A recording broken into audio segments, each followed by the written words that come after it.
ફક્ત પુરુષો માટે.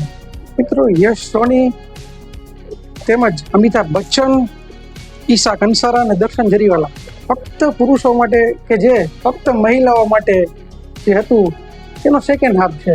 પણ મિત્રો, બંને પિક્ચરની સિમિલારિટી એ જ છે કે બંને પિક્ચર મહિલા ઉપર બનાવેલો છે. તેમાં પણ યશ સોનીની એક્ટિંગ જબરદસ્ત રીતે છે, પણ બંને પિક્ચરનો જ્યારે આપણે તફાવત જોવો જોઈએ તો આમ તો ઘણો બધો હતો. કેમ કે જે પહેલું પિક્ચર હતું ફક્ત મહિલાઓ માટે, જેમાં યશ સોની પાસે એક અલગ લેવલની શક્તિ હોય છે કે જેમાં તે મહિલાઓના મનની વાત સાંભળી જતો હોય છે. અને ત્યારબાદ જે આપણે વાતાવરણ જોવા મળે છે કે જ્યારે એવા પ્રસંગમાં ગયો હોય છે અને એને જે સાંભળવા મળે છે, જે લેડીઝ એકાબીજા ચર્ચા કરતા હોય છે, લેડીઝના મનની વાતો એ જાણી લે છે, તેવું તેને વરદાન મળતું હોય છે.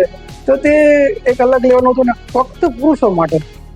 તો મિત્રો, એ જે હતું એ પિક્ચરમાં તેના દાદાજી હોય છે જે ગુજરી ગયા હોય છે અને તેને ફરી ધરતી ઉપર આવવું હોય છે, પણ તેના જે મેરેજ થશે, એટલે કે દર્શન જરીવાલા જે છે એવું વિચારશે કે એના ઈશા કંસારા સાથે જે મેરેજ થશે તો એને અમિતાભ બચ્ચનજી કોઈને ઉચ્ચારીને કહે છે કે એને દીકરી જ આવશે, જેથી કરીને એનો વંશ વેલામાં એ નહીં જન્મી શકે. અને ત્યારબાદ અમુક શક્તિ સાથે અમિતાભ બચ્ચન ધરતી પર મોકલે છે અને જે કોમેડી બને છે તે છે ફક્ત પુરુષો માટે. પણ બંને પિક્ચરના કેન્દ્ર સ્થાને તો મહિલાઓ રહેલી છે અને મહિલાઓ ઉપર જે રીતનું સમાજમાં જે રીતનું વર્તન અત્યાચારો થઈ રહ્યા છે તે પિક્ચરમાં કોમેડી મીઠી કટાક્ષમાં આપણે દર્શાવવામાં આવ્યું છે. પણ પિક્ચર બંને જોરદાર છે. હા, પહેલાની સામે ફક્ત મહિલાઓની સામે ફક્ત પુરુષો માટે થોડીક પાંગડી વળે છે, અને જોકે મહિલાઓ સામે પુરુષ પાંગડા પડતા જ હોય છે તો ઓબ્વિયસ છે. તો મિત્રો, ખરેખર પિક્ચર તો બંને જોવા જેવી છે. આપણા ફ્રી ટાઈમમાં બંને પિક્ચર જોવા જેવી છે, જેમાં કોઈ રાય નથી. પણ ફક્ત મહિલાઓ માટે 1 નંબર જે 1 નંબર છે અને ફક્ત પુરુષો માટે 2nd નંબર. પણ યશ સોની,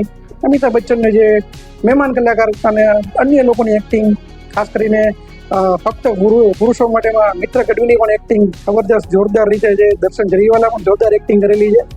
તો મિત્રો, ફ્રી ટાઈમમાં ચોક્કસ ચેનલમાં આવે છે તો તમે ખાસ વિડીયોમાં કમેન્ટ કરજો કે તમને મારા વિડીયો કેવા લાગે છે. મારી ચેનલને સબસ્ક્રાઈબ કરો. બાપુ યાર, તમારા માટે એટલી મહેનતથી વિડીયો બનાવું એટલું તો યાર ભાગ બને છે મારો યાર. અને ગુજરાતી ચેનલ આપણી ભાષા માટેની ચેનલ બનાવી છે, ખાસ કરીને સબસ્ક્રાઈબ કરવાનું ભૂલાય નહીં. તો મળીશું આ વિડીયોમાં. ત્યાં સુધી કલ્પેશ ગૌરાના સાથે ભારત માતા કી જય. વંદે માતરમ.